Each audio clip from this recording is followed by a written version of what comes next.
आप दोनों ही धनी इस परमात्मा की सत्य साधना से। कौन से परमात्मा की? उस पूर्ण ब्रह्म की। गीता जी अध्याय नंबर 15 के श्लोक नंबर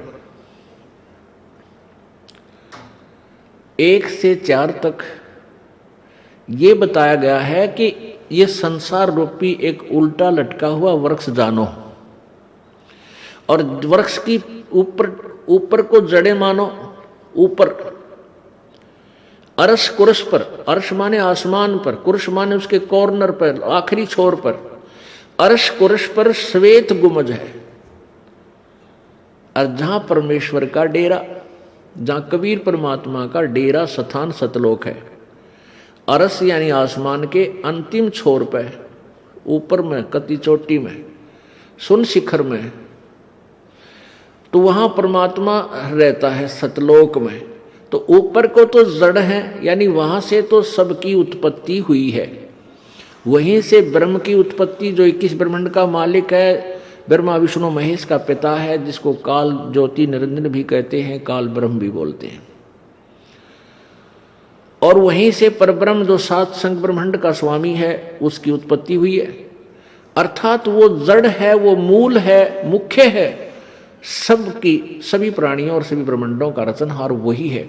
तो वो ऊपर को जड़ वाला, तो ये आदि पुरुष परमेश्वर यानी पूर्ण ब्रह्म रूपी तो जड़ समझो इस संसार रूपी वृक्ष की। और नीचे को ये तीनों गुण रूपी शाखा, रजगुण ब्रह्मा, सतगुण विष्णु, तमगुण शिव जी, ये शाखाएं हैं। बीच के जो और भाग हैं उनको काल ब्रह्म ने नहीं बोला गीता में।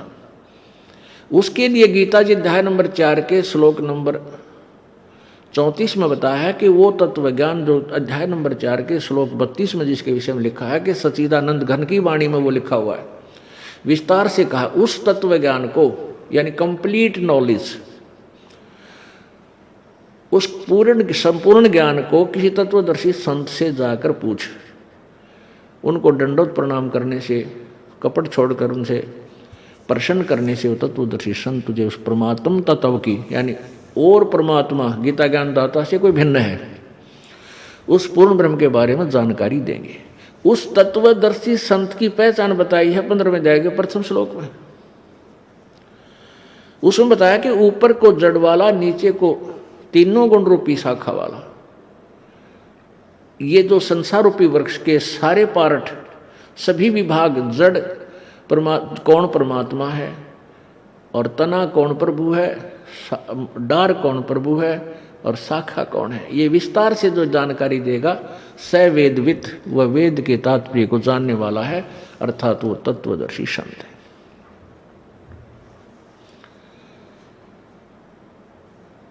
अपुण्यात्माओं, परमेश्वर स्वयं आए थे। आप आरती, आप साजे, आप किंगर, आप बाजे, आप ताल झां जनकारा, आप नचे आप देखण हारा। कह कबीर ऐसी आरती गाऊं, आपा मध्य आप समाऊं। तो परमात्मा स्वयं ही आए हैं। आप आरती ने, आप साजे, आप किंगर, आप बाजे, आप नचे और आप देखण हारा। आप ही एक दास की भूमिका कर रहे हैं परमात्मा, और स्वयं इस सब ब्रह्मांडों का संचालन करने वाले भी वही हैं, सबकी देख रेख भी वही कर रहे हैं। तो उन्होंने स्वयं ही आकर के ये ज्ञान बताया था, तत्व ज्ञान बताया था। उसमें वो क्या ज्ञान बताया था कि अक्षर पुरुष एक पेड़ है, निरंजनवा की डार, और तीनों देवा शाखा है, ये पात रूप संसार। उस परमेश्वर ने ही डिटेल बताई सारी। जड़ तो वो खुद मालिक है ही। उससे अलग बता रहा है कि जैसे पेड़ आपको बाहर नजर आता है पृथ्वी से, तुरंत वो मोटा जो हिस्सा होता है वो तना है। ये संसार रूपी वृक्ष का जो 7 संग ब्रह्मांड का जो अक्षेत्र है, उसका मालिक है, उसको तो समझो तना है, और वो है परब्रह्म यानी अक्षर पुरुष। उससे फिर आगे मान लीजिए तना का एक डार निकलती है मोटी, उसको समझो ये क्षर पुरुष, अक्षर यानी सर पुरुष यानी ब्रह्म ज्योति निरंजन कहो, इसे काल कहो।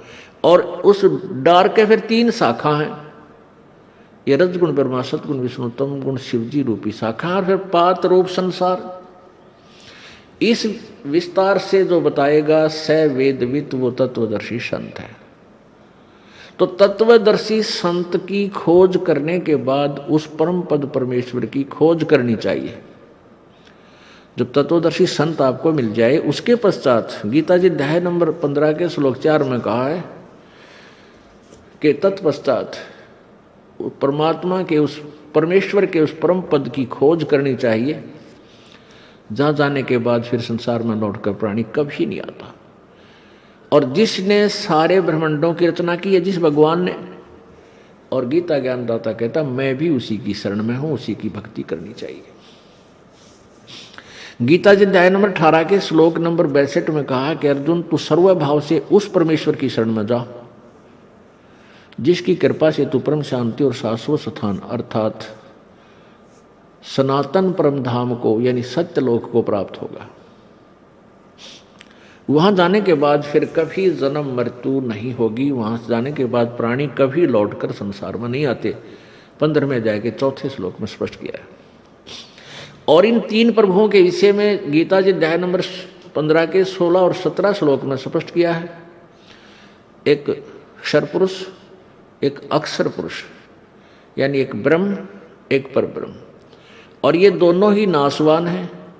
इनके लोगों के प्राणियों का भी सतुल शरीर नाशवान ही है, और जीवात्मा सबकी वो तो अमर है ही, गधे की भी है, कुत्ते की भी है। फिर 17वें श्लोक में 15वें अध्याय के गीता जी में कहा है कि उत्तम पुरुष है, पुरुष माने प्रभु, उत्तम पुरुष है तो अन्य परमात्मा इति उदाहरते हैं। और ये लोग तरनम आविश्य विभर्ति आवे ईश्वर है, कति स्पष्ट कर दिया है कि जो उत्तम पुरुष, पुरुष माने प्रभु, उत्तम माने श्रेष्ठ, यानी सही भगवान तो इन ऊपरलों से और ही ऊपर वर्णित 16वें श्लोक में वर्णित भगवानों अक्षर पुरुष, क्षर पुरुष और अक्षर पुरुष से कोई और ही है, और वही परमात्मा इति उदाहरते उसको भगवान कहा जाता है।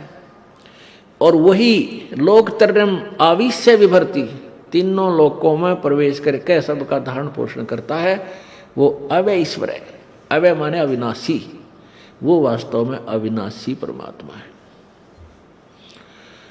तो पुण्यात्मा, हमने उस परमात्मा की भक्ति करनी है।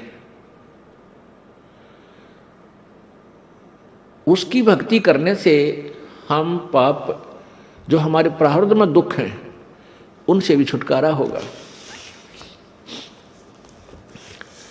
हमारे जो प्रारब्ध में दुख हैं, उनसे भी हमारा छुटकारा होगा। क्योंकि मासा घटे न चल बध है, वेद न लिखे जो लेख, सच्चा सतगुरु मेट करे, ऊपर मारे मेखे। कहते हैं मासा घटे न चल बध है, वेद न लिखे जो लेख,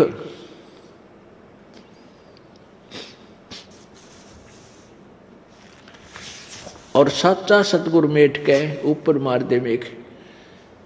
आपके प्रारब्ध में जो भी लिख दिया गया है, आपका जो मनुष्य जीवन आपको प्राप्त है, इसमें जो कुछ भी लिखा गया है, इसमें कोई परिवर्तन नहीं हो सकता।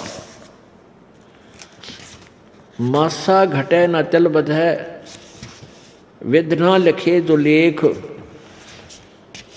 जो परमात्मा ने आपके भाग्य में लिख दिया उसमें कोई परिवर्तन नहीं हो सकता। कब तक? जब तक आप पूर्ण परमात्मा की भक्ति नहीं करोगे, परम संत की खोज नहीं करोगे, तब तक